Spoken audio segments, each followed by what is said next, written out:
Welcome back to my channel, Bake QC.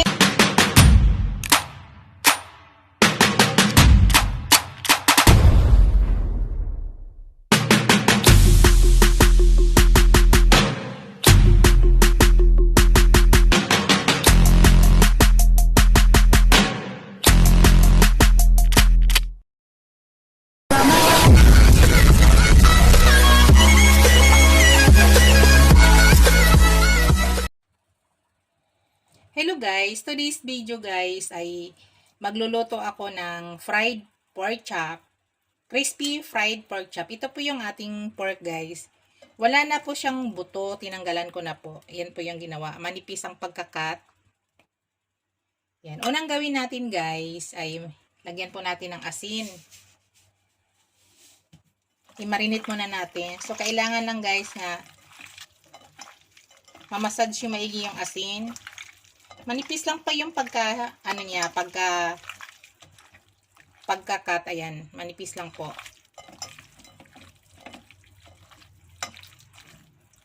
Tapos lagyan natin ng pangpalasa.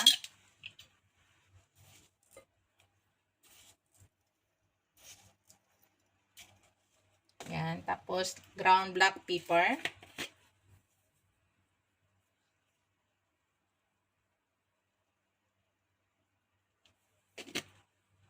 Tapos, i-massage lang ulit, guys.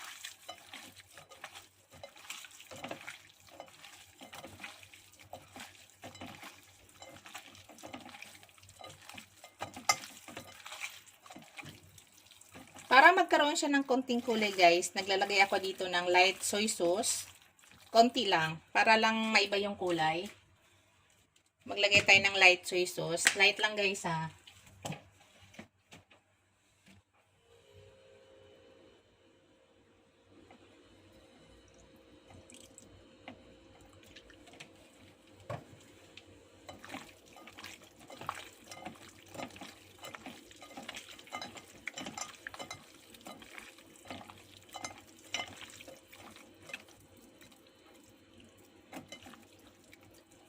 Pa-crispyhin natin, guys.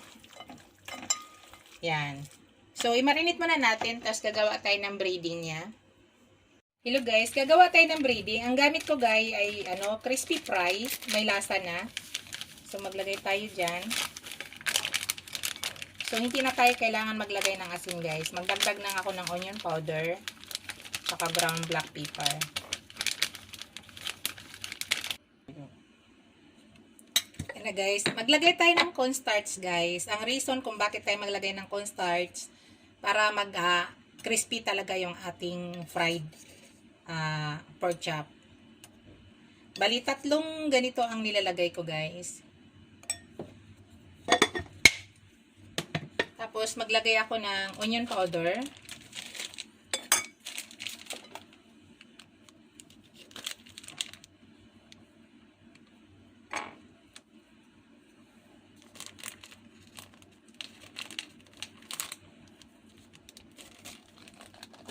Tapos ground black pepper.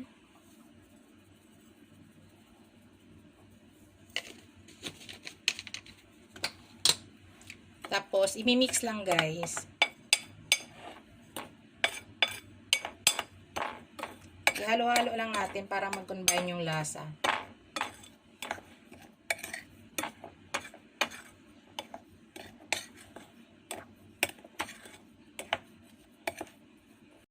Ngayon guys, ikakot natin yung pork chop dito. Kailangan maikot lahat ha. Tapos yung extrang harina niyan guys, pagpagan nyo. Para hindi mag-ano sa mantika.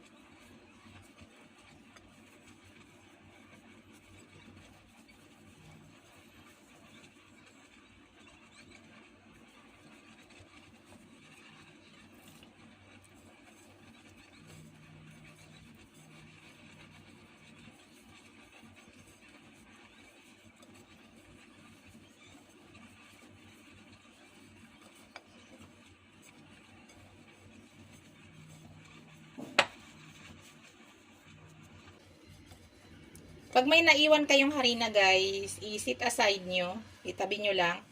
Kung kayo ay magpa-fried ng isda, pwede nyo ilagay yan. Sayang kasi pag itapon. Pwede nyo ilagay sa sa nakasealed na plastic. Tapos itabi nyo lang, ilagay nyo lang sa ref. And pag kayo ay mag-fried ng isda, pwede nyo lagyan. Yan na guys. Mag-umpisa na tayo sa pag-fried ng ating pork chop. Hello guys. Mag-start na tayo guys. Ayan, nagpainit na ako. Ito yung gamit kong kawali guys. Non-stick. Para hindi ganun kadami yung mantika na ilalagay ko. Hindi kasi ito masyado nagsisip-sip ng mantika guys. So maglagay na ako ng oil guys.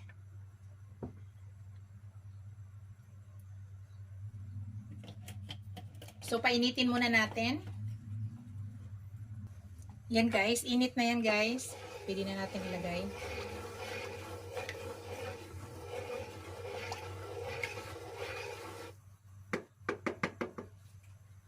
So, mainit na yan.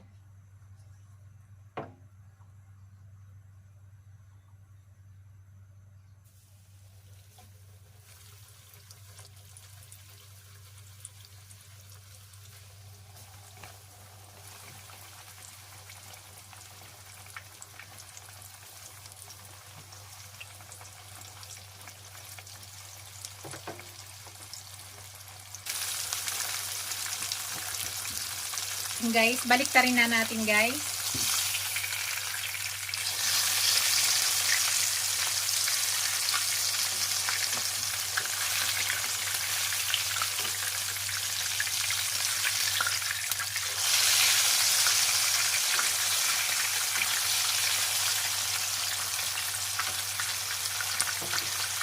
Next. So, naka-medium lang yung heat natin guys. Para hindi masunog ang ibabaw at maluto yung loob.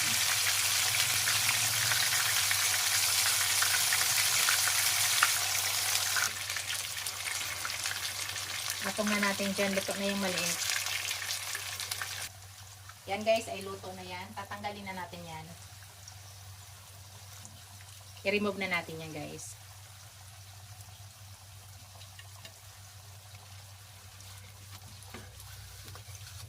Crunchy guys Sobrang ganda ng texture niya. Kasi naglagay tayo ng konting toyo. Yung toyo nilagay natin is yung light lang na toyo. So maglagay ulit tayo ng bago guys. So i-adjust natin yung apoy, palakasan natin konti. Tapos mamaya pahinaan na rin natin.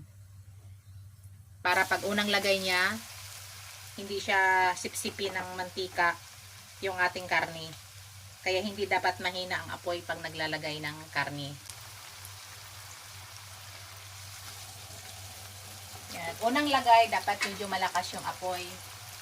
Tapos pag luto babaw, ay pahinaan na natin para magluto naman tayo para sa ilalim na yung ilalim ng meat. Para maluto siya. So, kung pahinaan kasi nyo yan guys, pag naglagay kayo ng karne, di ba nilagyan natin ng harina yan, sisip-sipin yung harina lang ng mantika. So, hindi natin makuha yung crunchy o crispy ng niluluto natin.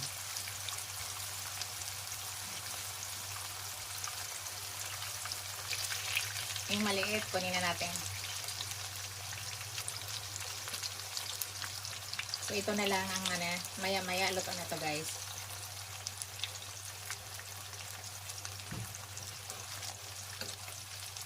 So, balik ta rin ko ulit.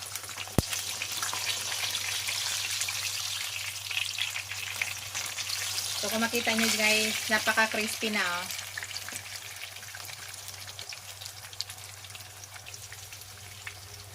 Ayun guys, kukunin ko na yan. Luto na yan.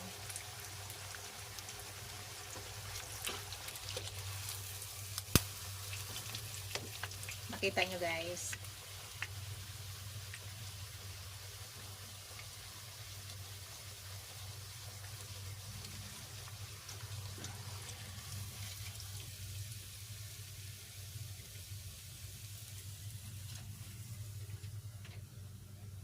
Ngayon guys, palakasan ko ulit ang apoy kasi maglagay ako. Last na to guys. Same pa rin ang proseso natin guys. Last na to.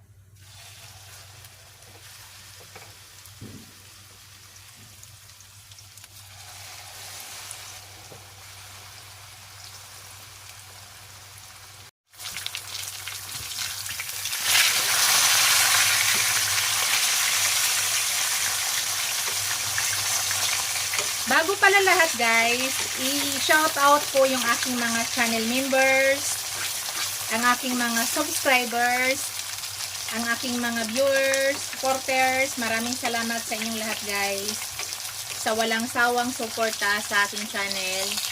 Sa hindi pa nakapag-subscribe sa aking channel, please subscribe nyo ako guys. At huwag kalimutan paki-hit yung notification bell para updated kayo sa lahat ng upload video ko. Maraming salamat. Shout out pala sa aking asawa nga nasa Yanbo. See you soon, Daddy. Miss na kita.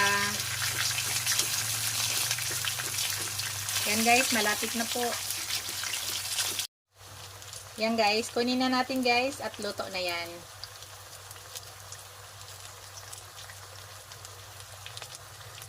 Hello guys, ito na yung aking finished product.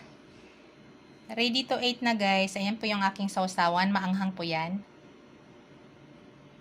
Yan na po yung aking crispy pork chop. Yummy yummy na guys. Ready to eat na po.